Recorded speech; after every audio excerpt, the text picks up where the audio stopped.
we have Cara with us, Cara Kauffman. We will be talking about how we want to regenerate, revitalize our meetings. Sometimes virtual meetings, when the teams are geographically distributed, they seems to be getting bored or monotonous with the time. So how to put in more gas, how to bring in more inclusiveness, more openness, more participation with more thoughts and more productivity coming in. We will try to understand it from Cara. We will walk away with some many enlightening ideas how to make team meetings more interesting. An additional reminder for audience, Cara have before her Scrum Master Agile coaching, Scrum Master mentoring career path. Originally, she's a teacher, so the naughty students will get punishment, and everybody will be getting homework at the end of the meetup.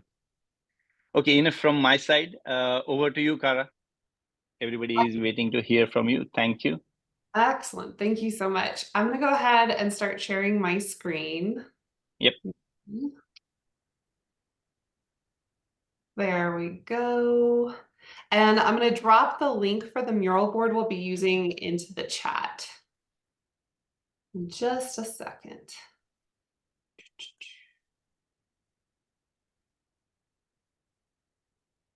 All right, so I posted the link for the chat or for the mural board into the chat. And if you'd like to go ahead and open that, that's what we're going to be using for our presentation today. My goal is to get you interacting with the presentation. My goal, like I said, is not to have us sit and get kind of meaning, but a example and a demo of the different strategies that we're going to be talking about today. So if you're not familiar with the mural board, I added a start here section in the upper left. There's my information if you want to connect with me later. I'd love to touch base. And then if you are not familiar with using Mural, there are some tips for using Mural, how to zoom in and out, move left and right, how to add stickies. So take a minute to get familiar with that. The first strategy that we're going to use is actually the waiting room. So this is what I have on my screen as my teams are joining me in the waiting room area. We're waiting for everyone to get logged on.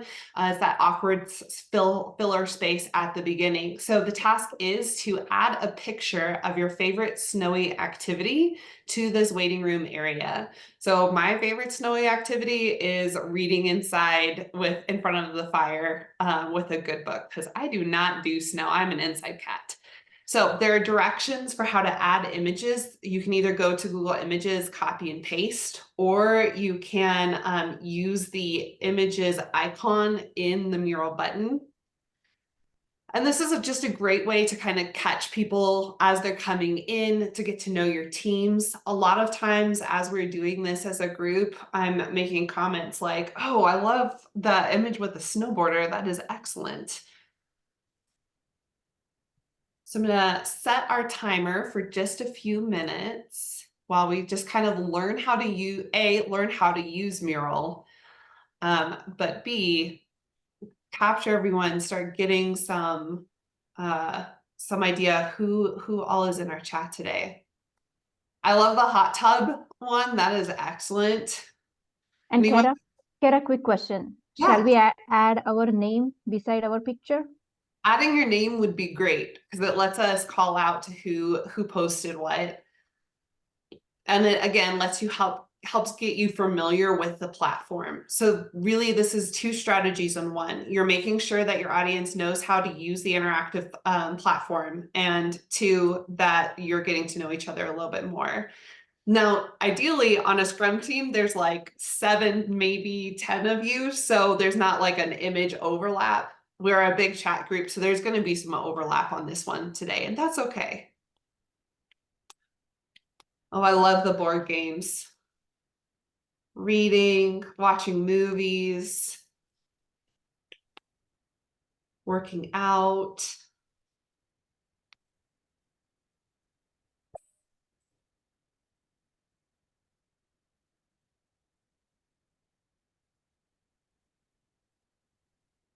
Excellent. Joe, as a fellow kid growing up in a snowy environment, that rush between running into the hot tub and then rolling in the snow or walking in the snow and then hopping back into the hot tub, excellent. It is amazing, especially on those few days that we get snow here in Vancouver. Oh yeah. Oh yeah. Oh, I love the Netflix, sledding, ice skating. So it's a good chance to get to know one another. So I'm going to zoom out on my mural just a little bit. And if you're still adding your pictures and your name tags, that's fine. This is a strategy that works best, I would say, with the 10 and under, but it's a fun way to make sure that your audience understands how to use the platform and it gets them engaged. You also can use it as a strategy for getting your team to arrive early or on time because they want time to add their information to the board. But it's a great one that lets you start getting to know each other, really. The second strategy, even before we kind of get into the introduction for this section, is the use of Mural and Miro itself. So PowerPoint presentations are a great way to display information, but they're not interactive. Mural boards let you, as the host, add ideas and structure where you want to go, but also offers an opportunity for your audience to add their own information. All right, I'm going to go ahead and help some of our poker players. There we go. And move you over to the board. Very good. If you find that you accidentally add a sticky note where you don't want it, you just click it and then click delete. All right, so a little bit about myself.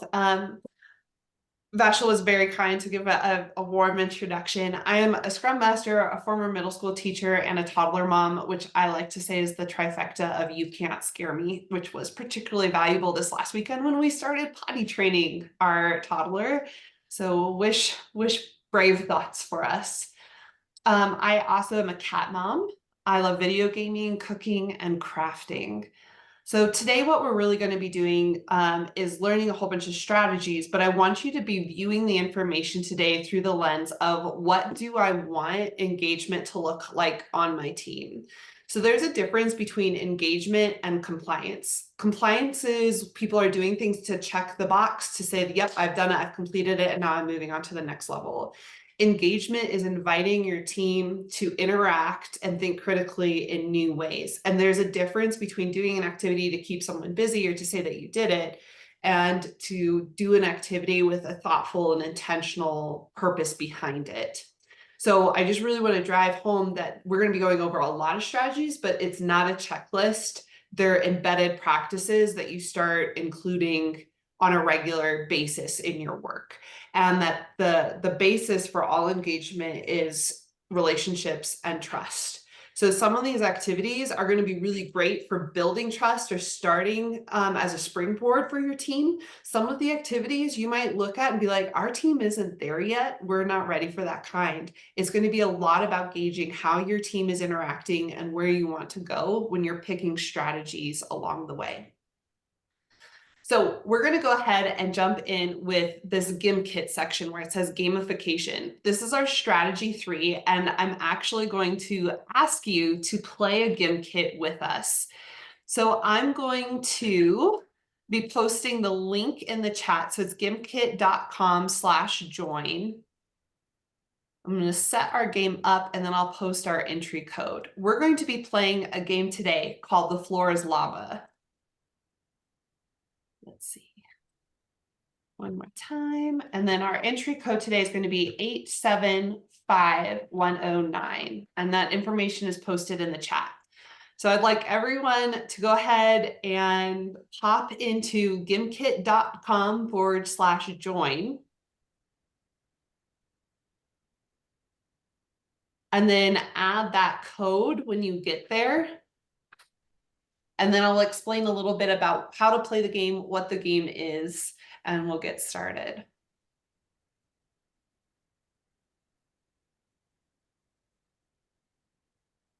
Cara, can I ask you a question? Yes.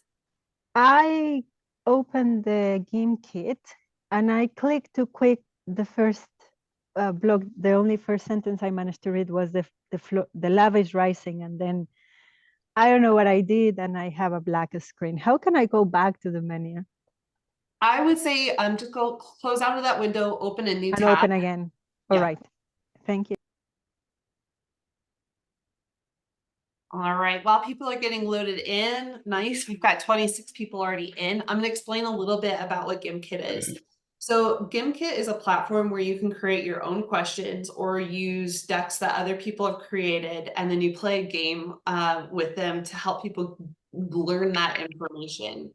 We're going to be playing with Disney princesses this morning because it is information many of us have exposure to. But I want you, as you're playing, to start thinking about what kind of topics would you generate questions for your team. You might play Disney princesses with your team. That's a great icebreaker in and of itself. But start thinking about areas where you are already doing some coaching with your team, where you could use this platform as a way for the team to A, get to know each other, and B, practice that material. The floor is lava is a teamwork game. So there are some games on this platform where you are pitting your players against each other. There are some teams. This one is a full group activity. It is essentially a callback to our childhood. The floor is lava. The lava is going to be rising, and you need to work as a team to answer the questions and then use your points to buy building materials to get out of the lava.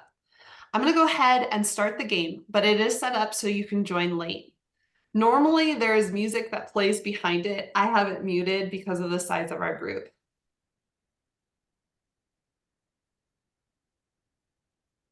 I'm also going to switch the screen that I am showing. So on my projected end, you're going to see our tower and the lava on the screen that I'm sharing. And on your end, you're going to be seeing questions. Answer the questions as best you can. Use your points in the shop to build a tower out of the lava.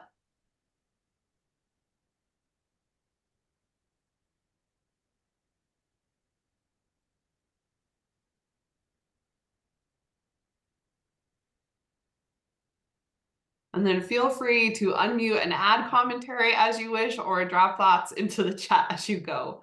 Some of us have more familiarity with the Disney princesses than others.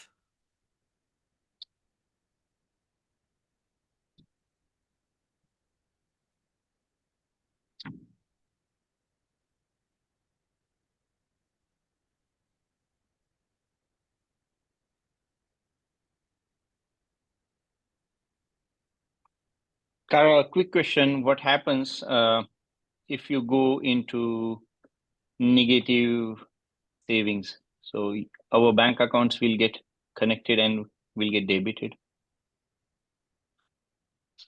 I don't know if anyone's have ever asked that question before.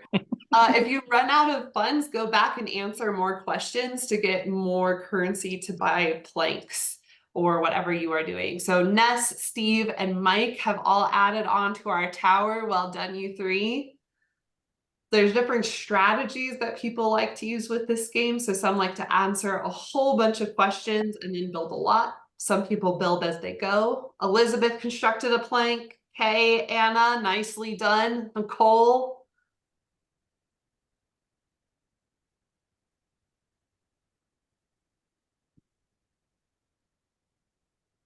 What's the difference between a plank and a block? I believe blocks are the unit. So if you do like a brick, it's worth 20 blocks. If you do a plank, it's worth 1 block on our tower. So as far as building up Oh. ones. Okay, thanks. I am impressed how much I know about the Disney princesses. Yes. I didn't know I knew so much. Oh, the lava is starting to rise.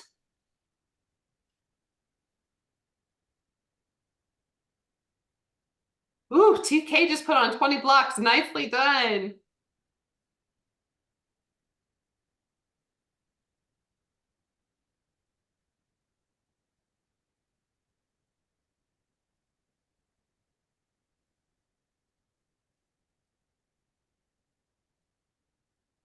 With the question I asked earlier, you can guess my knowledge about these princes.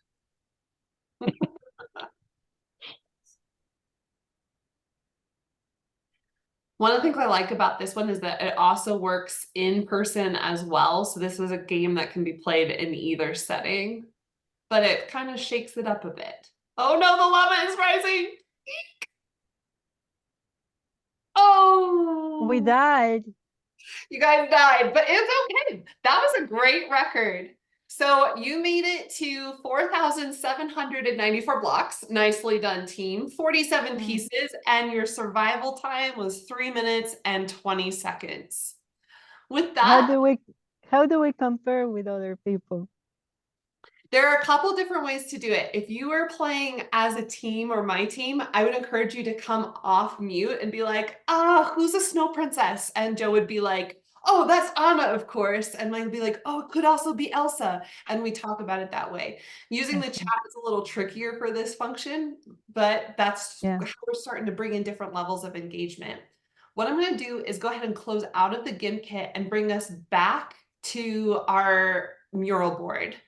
What I'd like you to do, and then I'll take Luranke's question in just a second, is in the space right below where you see all of these sticky notes, what I'd like you to do is jot down what purposes or topics could you see doing with your team based on how gameplay went. So someone put in role definitions. I love that. One of my teams last time said that they would use it to review working agreements. And then I see one question. So in this this lava thingy, you said the questions, or you said the whole thing, or it came in GameKit, or how was it? Here, I'll bring my GIMP kit window in. So I can create GIMP kits on my end. If I open this one up, I can build my questions here. I can build them in a spreadsheet and then upload them. So I use this Disney Princess one quite often, but I also use it for doing agile principles and values. When I was a Spanish teacher, I would use it for review games. So from the GIMP kit portal, you can build your questions. It has a pretty robust free version, but it also has a subscription version, which allows you access to more games. Yeah. And then so the lava floor is from GameKit, but the questions were yours. Yes. And you could use, for example, the agile values for the lava game, for example. Exactly. I see. And then thank you. Question from Aluronke, and I'm sorry if I said your name wrong. That's fine. Thank you. You got it perfectly.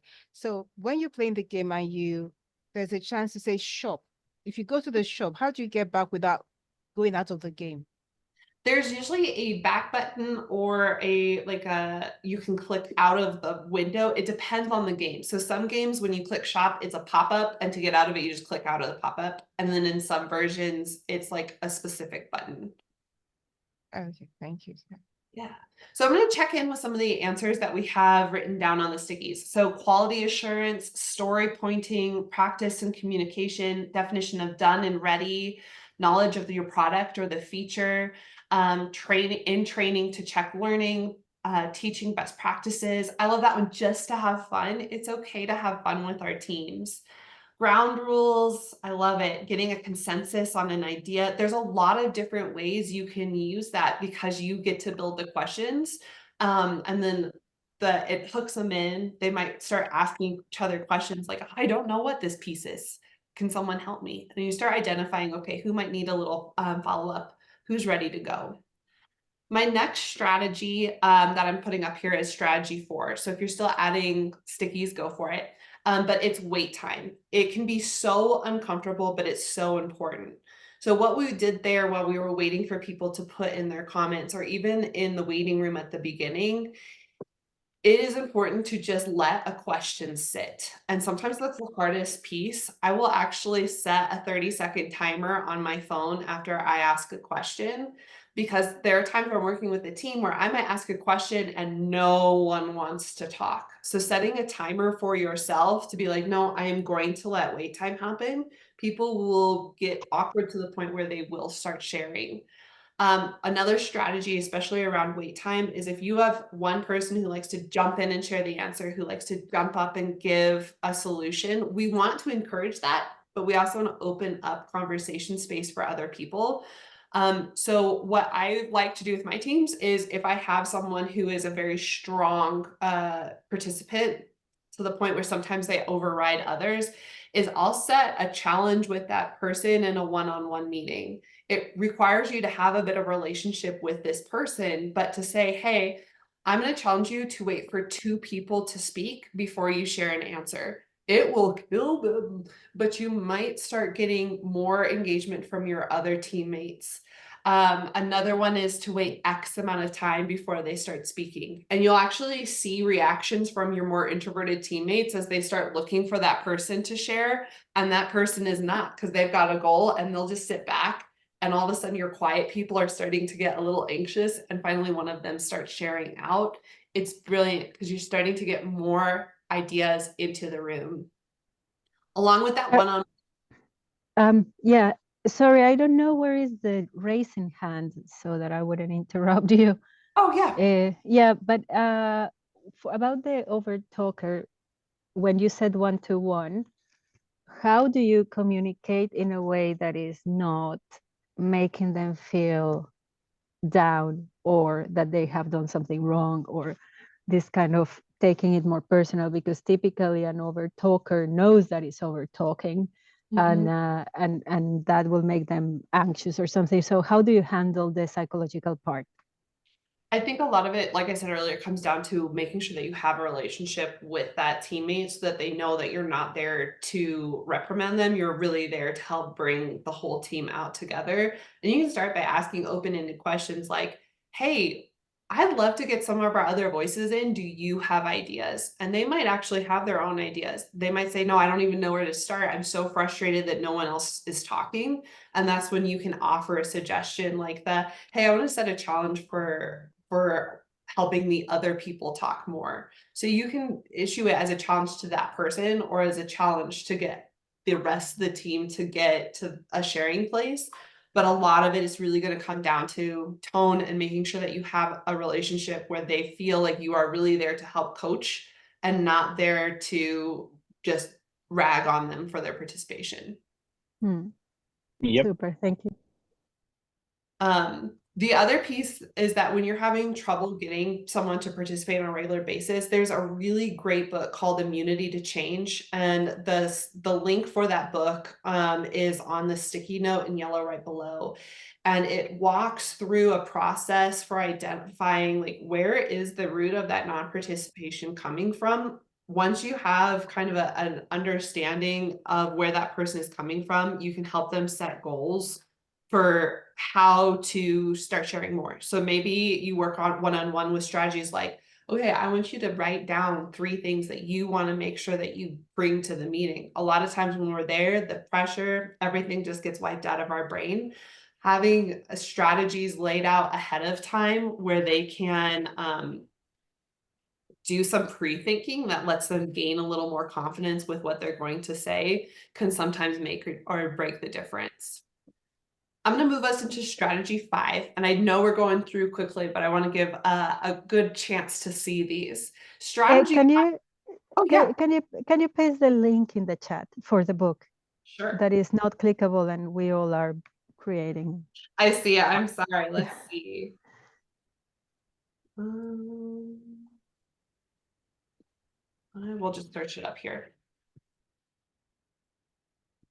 Immunity to change.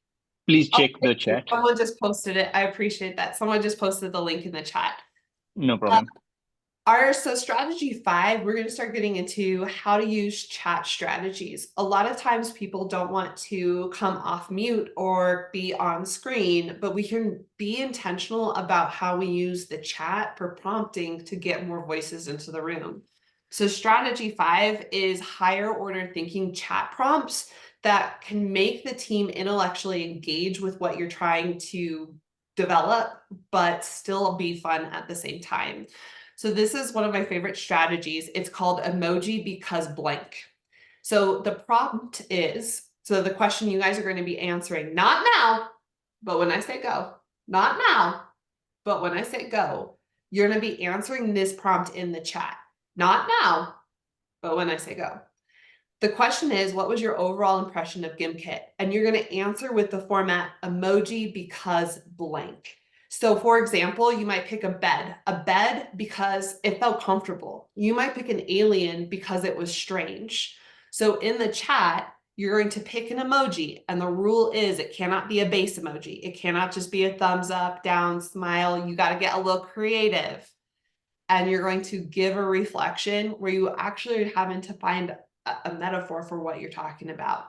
If you're unsure of how to find emojis for the chat, I've got directions right above the strategy. So step 1, you click the emoji icon in the chat, and then step 2, you find one that works for you.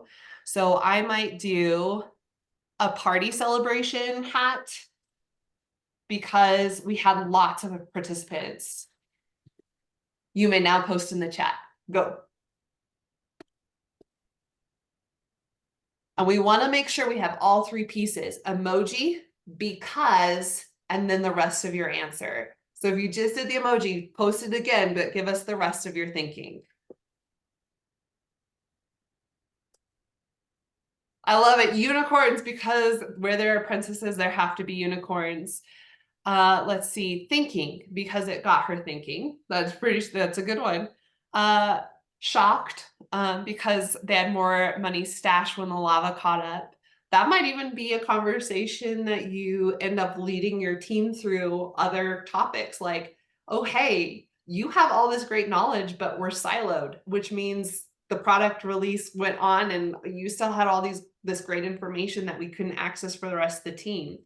You can really start bringing other conversations in based on what they're posting in the chat. I love it. That we burned up faster than we would have liked. Maybe there's a metaphor for a larger team interaction you could be talking about, especially in a retro.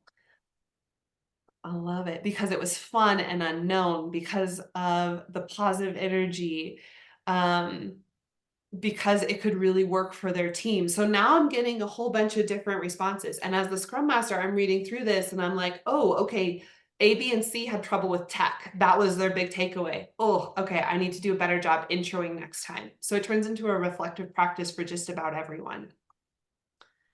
Any questions on strategy 5, emoji because blank? Fantastic. I'm going to go ahead and bring us into strategy 6, which is right below and is a pre-thinking activity. It's a word cloud. So pre-thinking can gear teams up for larger conversations. It's a way to set the stage for maybe a difficult topic that you need to broach. It can be a way to get a quick piece of consensus on something, so you know how much experience your team is bringing into any particular moment. There's ways of doing word clouds in particular where they can be anonymous, for better or for worse. Watch yourself on that one. And ways that people can be putting in lots of different pieces of information. Even if they're not someone who's going to come off chat or off mute to talk, you're still collecting their thinking here. So I'm going to go ahead and post the link for our example in the chat. Oops. We're going to do a quick word poll. Here's the link. I've just posted it in the chat. And it'll take you to a screen with the question, describe your team engagement in a single word. So click the link in the chat and then throw your single word answer on the board.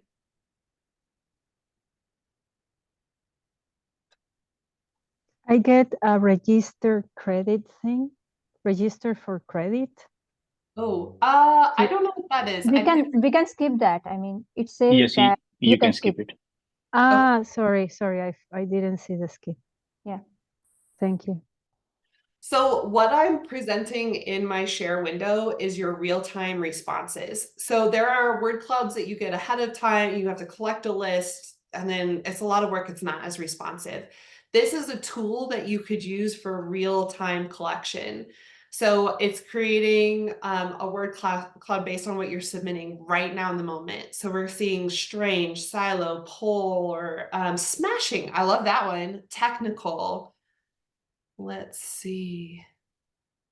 Strange. Oh, I said that one already. Low, lost, cheering. I like that one. Excellent. This one would also be a great way. Oh, I love that fun is growing as our most popular word. That's amazing. With word clouds, the most common ones get bigger and the outliers get smaller. So it's a great way to see what a group is feeling on the fly. So this one, for example, you could use on a Monday morning. Maybe this is your icebreaker one day and you ask your team, how was your weekend? They put in that single word and you already know who's coming in charged and ready to go, who might be in a bit of a slump. There's different ways that you can use it for either project related prompting or like person to person kind of prompting. Just to remember though, word clouds work best when you got a single word response. Any questions on word clouds? What did you mean, a single word response? Yeah, so if you have like a string, so like if you wanted to say, our team's engagement is lacking, it will pull each of those as individual. But if you just put lacking, then it's just one single entry. You mean for configuring POLEV? Yes, yes. I see. So when you're creating your questions, make sure that it's something that can be answered by a single word response. So you might say, how do you think our pacing went this sprint? And someone could say, overwhelming. They might say sustainable. There's different ways that you can prompt it so that you're getting good information, but you're creating something that can be answered with a single word. Mm-hmm. I'm going to go through strategies 7, 8, and 9 a little quickly. There are sit and get part of the presentation, which I normally try to avoid, but they're hard to do engagement with. So strategy 7, and I'm going to bring you back to the mural for this one if you're not already back, is timers. So timers really help obviously with time boxing and redirecting conversations so that, you know, you've got it visible. You've got your timer on your mural board. You've got your timer in your Zoom feature. It's visible so everyone on the team knows exactly how much time you have left in the session. And it can help with facilitation, but there are a lot of different tools for doing it now that I wanted to make sure we highlighted. So if you're using something like Mural or Miro, like this platform we're in now, you can insert, you can embed different timers. Up here in the presentation bar at the top of the screen, there's also a built-in timer that you can use. Many Lean Coffee digital templates have timers, and there is now a way to embed a timer in a Zoom meeting in and of itself. I have a link here. It's a little tricky to click, but I will post a link for it in the chat later on. Strategy 8 is a big one that I want to make sure we're talking about, is that you want to use variety in how you're picking strategies. If you did all of the ones that I'm giving you right now in a single meeting, you would overwhelm your teams. We're doing it as kind of a rapid fire because that's the topic of what we're gaining today. But in a normal meeting, I might pick a waiting room and a poll. I might use a chat prompt and a GIM kit, or I might just use one by itself. So really being intentional about what do I want the team to achieve by doing this activity and how do I fit that within my time constraints will give you the variety to keep people engaged without being overwhelmed. The last piece that I want to draw attention to is visually posted directions. This is something that I think we overlook a lot when we're in the virtual setting, but it increases focus and clear expectations. People who are kind of zoning out during a piece know they can reread the directions and still be engaged with the task. They can still participate. It also helps members who are developing English to process task requirements, it is much easier to read in your second language than it is for most people to speak and listen rapidly. So as part of my background, I actually have a master's in linguistic and cultural diversity in terms of education and training. And one of the simplest, easiest steps for making sure that you are providing a accessible platform for your team is to have posted directions. It lets people reflect, think through, process what they need to do. And especially if there's a language barrier that plays into it, they can follow along. Carla, question.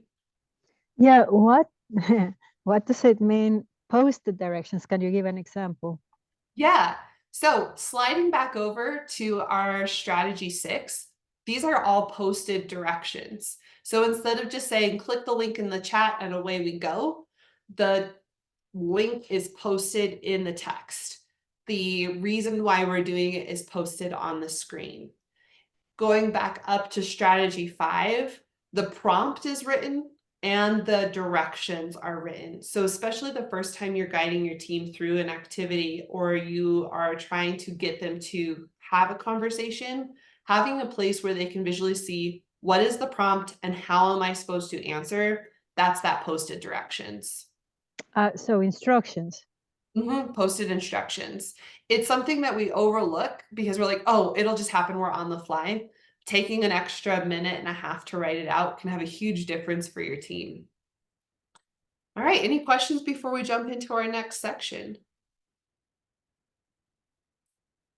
Now, this is where I would set my timer for myself because I'm just ready to like go, go, go, but we need to give it that breathe time. This would be where I set that 30-second timer for myself. Carla, question. Yeah, this mural is gonna keep open or you delete it after we finish the session? I'm going to keep the mural up for the next couple of months. So if you want to come back and use it as a strategy, you want to come back and pull off links, that'll all be available to you.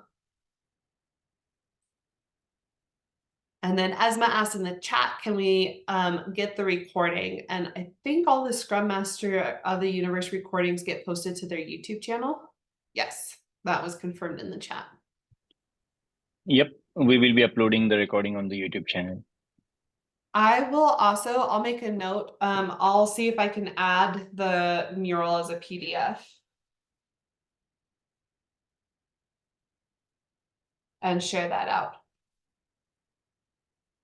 And then if someone can drop the mural link into the chat, that would be helpful as well. It looks like Jamesa wanted another copy of the link. Perfect. So we're going to head into strategy 10, which is menu boards. So menu boards are a great way to provide autonomy for your team members, and especially as an organization that really prides ourselves on self-managing teams. Let's say that you want to do some coaching on definition of ready versus definition of done. You could build a menu board with different either videos that they can choose for or activities where they can get a better understanding, instead of just being like, now I will present for 30 minutes on the topic of definition of ... I just watched Sarichi's eyes go like, no way, please do not, thank you. But you can find ways to build in other resources. So you might be like, hey, I'm going to be in a breakout room as option 1. And if you have questions, come in and work with me. You might say, here's a video. You might say, here is a quick article. And you're letting your teammates pick the modality of information acquisition that's going to be most effective for them. So for this menu board, I have, I think, 7 different strategies for online engagement that I want you to kind of pick and choose from. And I'm going to give you better instructions in just a second, so stick with me here. A lot of times your teammates are going to want examples of where to start. Someone will say, well, just tell me what to do. You're like, well, I'm going to challenge you to pick for yourself. Pick the one you've never heard of. Pick the one that you've heard of and always wanted to learn about. Pick the one with the title starting with the letter closest to your first name. The prompting can be random, but you're giving them a springboard for jumping into information. So especially if you're doing like an all-day training, Doing a 15-minute section with a menu board might break it up enough that you're giving them that self-autonomy to pick.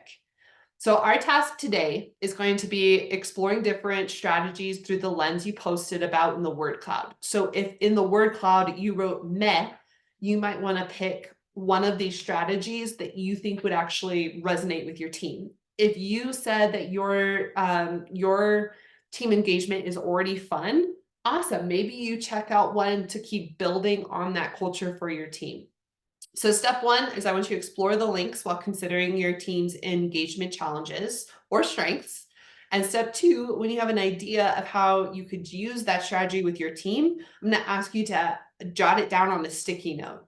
So for example, I'm going to jump into breakout room strategies. Let's say that's something that my team struggles with. I'm going to come down to the piece that says breakout room. I don't know how to pull you guys to me in the mural. That probably would be a helpful bit. I'm gonna use the laser pointer. Ha ha ha. Okay, so in the breakout room strategies, I'm gonna check out the summary. Yeah, that seems like something that my team might get a good use out of. And then I'm gonna open the link. If it chooses to load. There we go. So each of those links has information and examples of strategies that you could use with your team. So let's say I'm going to go through this pretty quickly because I want you to take some time to look at it if it's something that's interesting to you. It says provide a cheat sheet. Okay, so I'm going to come back and I'm going to add a sticky note. Oh, I don't know how to turn the laser pointer off. Huh. Okay, and I'm going to say my team could use the cheat sheet for ... So with the next, let's say let's start with 5 and then we can add more time or move on if we're ready. For the next at least 5 minutes, I want you to pick a strategy that looks like something you might be interested in learning more about. Check it out and then add that sticky note, because the sticky notes that you add might give someone else an idea of how to use that strategy. So the strategies are waiting room topics. So like we did at the beginning with the snow, GimKit, different ways to use GimKit, lean coffee, virtual templates, polling and word cloud tools, Canva, which is a graphic design tool, but it's how I did a lot of the visual pops on the presentation that you see today. For some teams, a little bit of color, a little bit of zhuzh is what they need to kind of pay attention or ask a question or look at the screen. Breakout room strategies and chat prompts. So I'm going to set my timer because we're practicing our own strategies for 5 minutes. And I want you guys to jump in to whatever topic you want. Add your ideas as you go and feel free to unmute and ask questions or drop them in the chat, and then I'll collect you for the next piece.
These are fantastic ideas you guys are dropping in.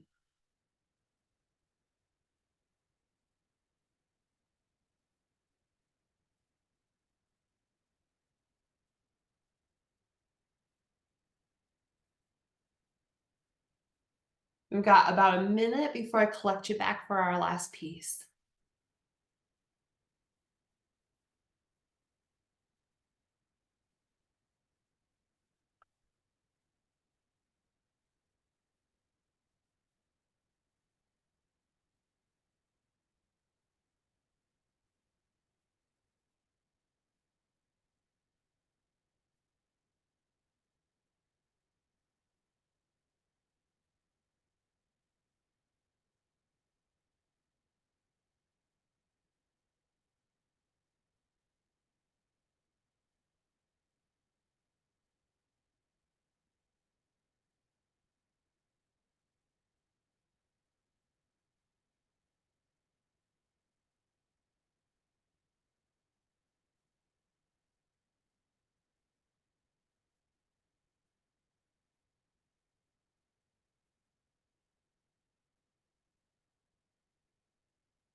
All right, we're in our last 20 seconds. I'm going to narrate out some of the ones that I have seen that I think are a great idea.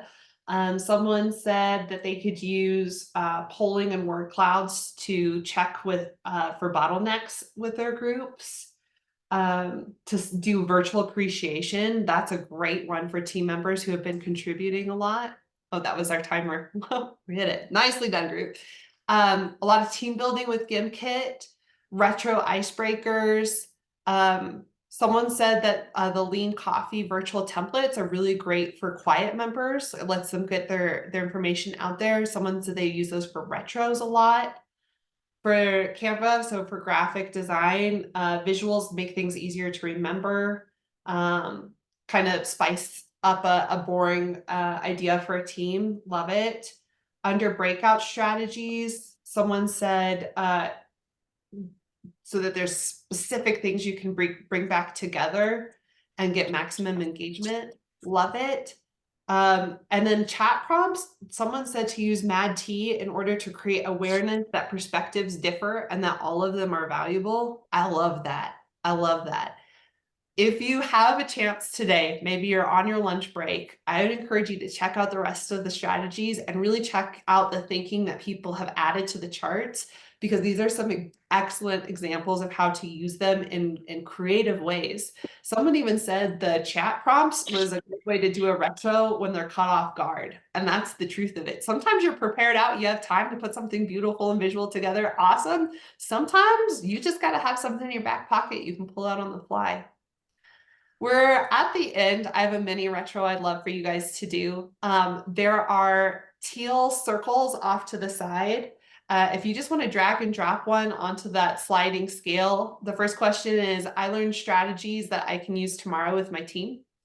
The second one, if you just want to type in and add your thinking, what's something you want to try with your team? And the third, which is the green, is there something you want to learn more about? Is there something you wish we covered differently? Feedback for next time.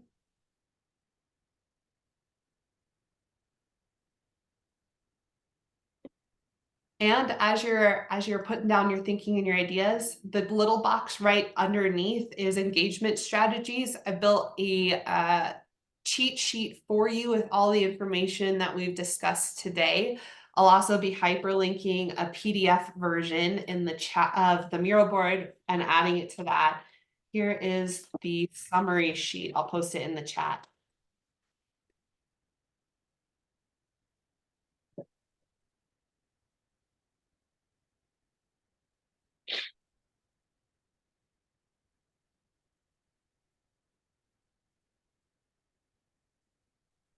Mike had a great question in the chat. The summary of which is a team of 7, engagement can be low. He's looking forward to trying out wait time.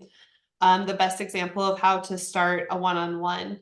I think if you've already got an existing relationship, the conversation starter you put in the chat is a great one. I think if you are feeling like it hasn't been established yet, one of the best things that you can do is just start meeting with your team on a fairly regular basis where you're like, hey, there's no agenda for this call. I just want to see what you're feeling or how you're feeling about this piece of work we're working on. I want to know, like, hey, what motivates you, or what is something great? And then you start building on those conversations as they go, and you can start pushing them to kind of deeper levels of reflection inside that conversation. Perfect, thank you.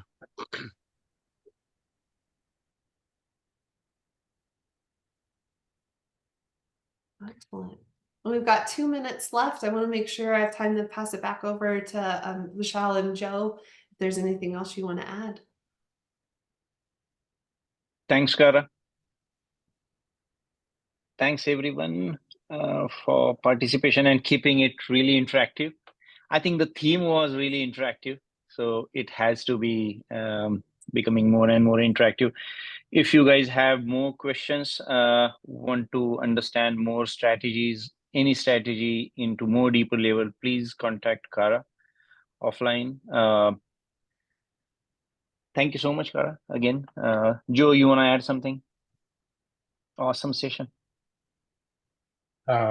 Just a reminder for everybody, I'm going to post the link. We also do have a website at Scrum Masters at the Universe, and we do have a newsletter, so you can stay up to date. Thanks for visiting.